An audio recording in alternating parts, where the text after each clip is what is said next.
Mic check, 1, 2, 3.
Ready, set, go.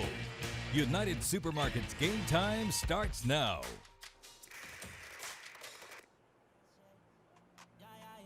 Come on in, everybody. Don't be shy.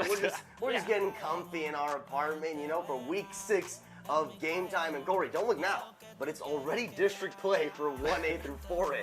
Yeah, Eliab, it honestly is kind of hard to believe we're already here. You know what I'm saying? But 6A, you know, they're still kind of shaking off the rust for week 2. That's right. So let's not waste any time and get to our game of the week. It's time for Market Street's Game of the Week.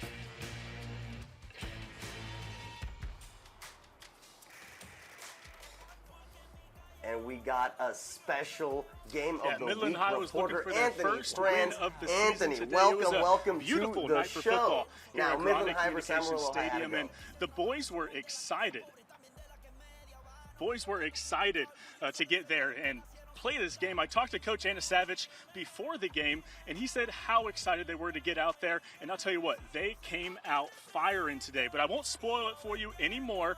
Let's go ahead and take a look at some highlights. It was a socially distant crowd at Grande as Midland High is looking for their first win of the season. After a 7-minute drive to open the game, Chris Ruiz hits a 25-yard field goal to make this 3-0 Bulldogs.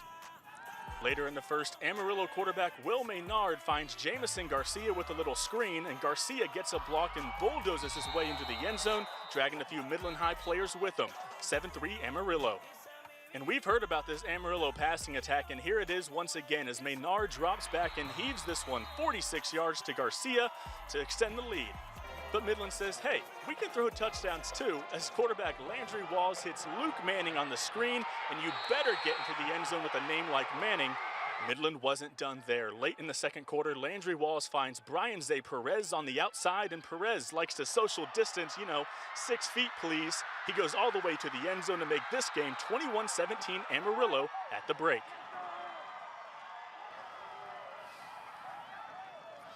And as you saw, a very close game there at the break. Midland High definitely came to play. Unfortunately, when we got to the second half, things did not go as well for the Bulldogs. It was 21-17 there at halftime, but Amarillo High came out and scored 4 touchdowns in the third quarter. That passing game was working, as you saw in the highlights there, and no points in the fourth quarter as they just ran out the clock to end the game. The final score of this one, 48-17 Amarillo, and Midland High will try to get their first win next week at Lubbock, Monterey. Corey and Elioff, back to you. Thanks, Anthony. And how about that? Yeah. The weatherman getting out there and having some fun. I love to see it. And of course, speaking of that game, Midland High Daniel Garcia, man, I cannot wait to see that power back do some damage. Oh, that's for sure. I mean, that man's a dog. No pun intended, all right? But anyways, let's move on to the next game. I'm really excited for this one as PECOS took on Greenwood, all right? And so we're going to start this highlight. It's going to be a beautiful shot here. And my guy, he's trying not to laugh because PECOS and Greenwood kicked off their district opening game. And, well, to get the thing started, the Eagles, well, they got on the board first with a short field goal after Greenwood gave them good position by muffing a punt. But then, Elioff, that activated the boss Trey Cross as he finds a hole and scampers down the field for 50-plus yards until he scores the first touchdown of the game. And Elioff, watch this. After he finds the end zone, he goes, "What'd I do?" I'll tell you what you did, bro. You went crazy on that run. Just like on this play with the skirt juke move, PECOS, you can't touch that. You know, just like the old song, you feel me? Trey Cross was crossing ankles all night, leading Greenwood to a 39-10 win. All right, Corey, let's keep the fun matchups going with a little rekindled rivalry. Rebels versus Rebels. Midland Lee visiting Amarillo Tascosa. Opening drive for Lee. McKylan Young takes the handoff, breaks it outside, and takes it down into Tascosa territory, rather. Later in the drive, 4th down, Mikey Serrano back to pass, feels the pressure, and takes off. Unfortunately, he's pulled down from behind, turnover on downs. And then at the end of the day, Midland Lee just taking care of business up in Amarillo, 31-21. Yeah, for sure. And next we have Midland Christian coming off an upset against number 3 Wall. Now let's see if they can, you know, bounce it back and see if they can do it again with the number 2 Nolan Catholic. So let's roll these highlights now. As Midland Christian, like you mentioned, they were coming in kind of underdogs. But it was a quarterback battle down in Dallas, and River Rodriguez showed up to a bout as he drops his 67-yard touchdown pass right into the bucket of receiver, setting the tone against the number 2 team in the state. But they're numero dos for a reason, as the Vikings will answer with the sweet back corner fade to tie the game. Now the Mustangs, well, they would eventually, well, we don't really know. We don't know yet. We don't got the final score yet. So once for now, Nolan Catholic is winning. For now. Nolan Catholic Midway is in the up. 4th quarter by a lot. So we'll see what happens. But you gotta love those marquee matchups, getting the energy flowing. For sure. And so going to the break soon, right, Elliot? Let's do it. Game time is coming right back after this.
Welcome back to Game Time, everyone. And Corey, we did send our guy Marcos pretty far for this one. Yeah, we're sorry, Marcos, all right? I mean, we love you. We love you. We love you. But, you know, I don't feel too bad, okay? So Ross at Jacksonville. That's nice, all right? It is a beautiful place, all right? Yeah. So let's get things going as we take it to Jacksonville as the Owls, Reagan County, is going to take on Alpine. And first quarter at that beautiful Jacksonville, as we were just talking about, as the quarterback Jacob Gallego stomps his way through the Bucs defense all the way to the end zone as Reagan County is on the board first, 6-0. Second quarter now, Bucs with the ball near the goal line, and I can't really tell who has the ball, but all that matters is Alpine comes away with the touchdown. And they lead 7-6. Now Reagan County in the red zone, Gallegos keeps the ball again and bullies his way across the goal line. Owls swoop back into the lead, 12-7. Alpine would eventually lose this game to Reagan County. Well, win actually, 14-12. Oh, that's a tough matchup right there. Gallego has been great for Reagan County all year long so far. But right now, Corey, as much as Jacksonville doesn't disappoint, I know Mr. Miami, Dana Morris, is not going to disappoint either. Yes, sir. The man himself, Mr. Miami, Dana Morris. Can you give us some scores, please, bro? Yeah, man, let's go ahead and take a look across West Texas at some scores that we may not be able to get to. Permian holding it down for the Odessa squads, 51-10, blowing out Mesquite Horn. Love to see that. Then you got McCamey dropping 40 on a little dozen of Petrolia. You got Kermit falling short to Slayton, 8-19. We'll wrap it up here with one last scoreboard. Fort Stockton putting up 4 touchdowns at Lubbock High, taking a 2-touchdown win into the season. Back to you guys.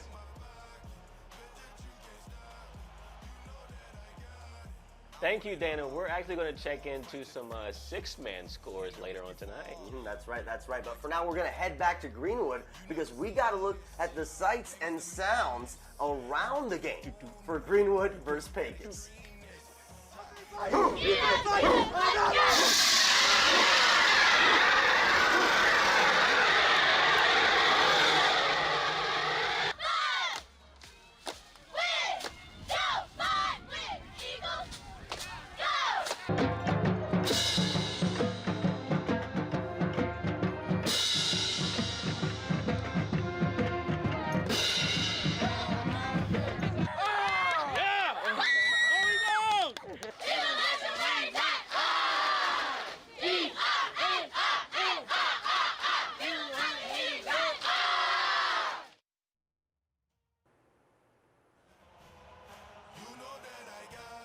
Yeah, baby. You know the energy be high at Greenwood. Yeah. They were getting hyped, but the PECOS fans were getting loud too, and you got to give that all the respect it deserves. And we're just going to get inspired, keep that energy going right after the break.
Corey, you know, I love living with you, man. I love our home. I love it all. Well, thank you. But, you know, Andrews also has a pretty sweet home field themselves, if I would say so myself. The famous Mustang Bowl, where they had homecoming today.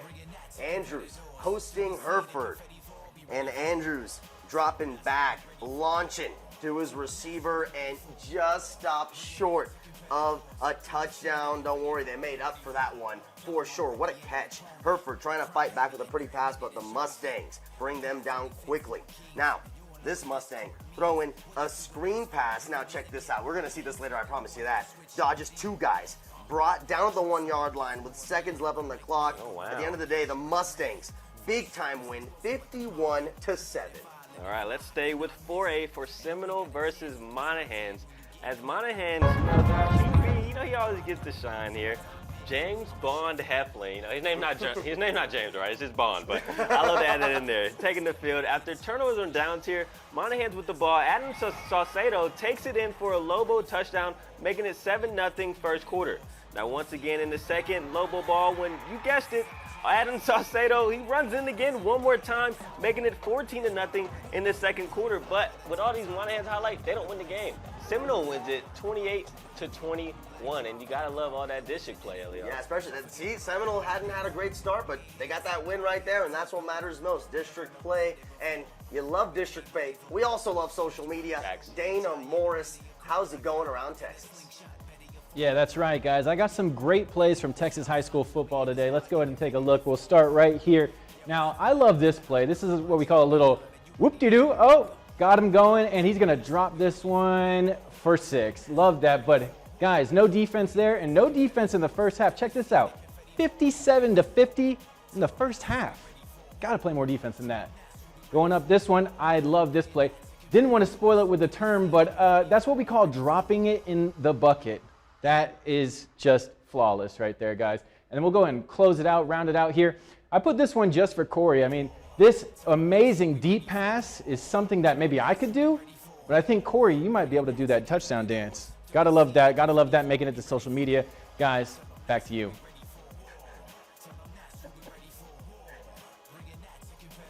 Hey, man, you know I can hit that touchdown dance, man. Just give me a challenge, I got you. Thank you, Dana. And coming up, one of our favorite parts of the night. It's top plays time, and we get you involved.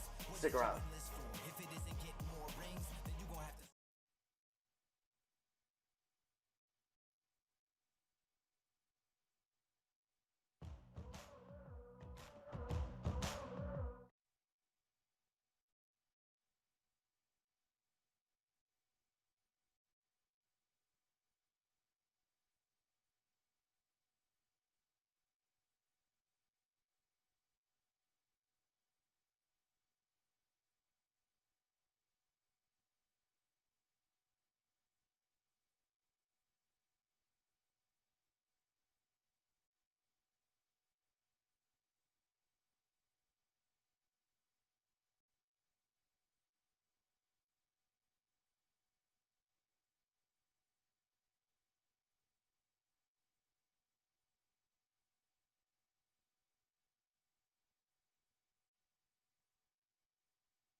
We're almost there, right? Top plays are around the corner. But first, let's send it to my boy Dana one more time for some scores. Nice, Corey. Let's go and round out these scores from West Texas. We got Wink taking a 2-touchdown win over Crane. They're in the fourth quarter. Looks like that lead's pretty secure. And then number 4, Rankin, proving why they're number 4, 54-6 over Noosa's Canyon. Go ahead and switch the page. Buena Vista dropping a 60 spot on Sanderson. Sanderson only be able to get 2 touchdowns. Can't do that when you got a 60, your other team scoring 60. Garden City, 24. Westbrook having a really nice game. Dropped 69 on Garden City right there. We'll finish it out here with Grand Falls Royalty getting skunked by Van Horn, 46-0. Guys, let's see those top plays. Thanks, Dana. All right, the time has come for top plays. You already know how it works. Yeah, that's right. We're going to show y'all 3 plays from tonight, of course. And then we're going to post those 3 plays onto our social media page, News West 9 Sports on Twitter. We're going to need y'all to vote on that page so we can know who will be our big time play. All right, everyone got it? All right, everyone get your snacks, get comfy. All right? All right, let's run it. Top plays time. Let's do it. All right, our first top play is a fun one out of Andrews where they pass left, and you already saw this one. Man, shakes off 2 defenders, almost makes his way to the end zone. Still sweet, though. Hey, that was nice. That was nice. Yes. But for our second play, though, Trey Cross, well, he must do his laundry, all right, because he puts this kid into a spin cycle to get the first down for the Rangers. And last but not least, of course, Midland High with a screen pass to the left. Another bruising entrance into the end zone. Corey, these guys just have no fear, man. Oh, no fear for sure. But I feel like y'all been fearing to vote on Twitter lately, man.